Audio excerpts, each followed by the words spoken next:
أقم الصلاة لدلوك الشمس إلى غسق الليل وقرآن الفجر أقم الصلاة لدلوك الشمس إلى غسق الليل وقرآن الفجر إن قرآن الفجر كان مشهودا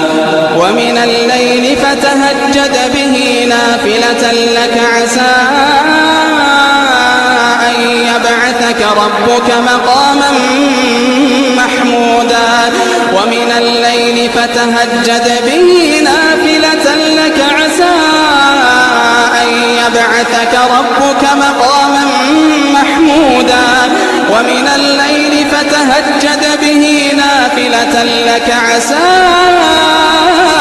أن يبعثك ربك مقاما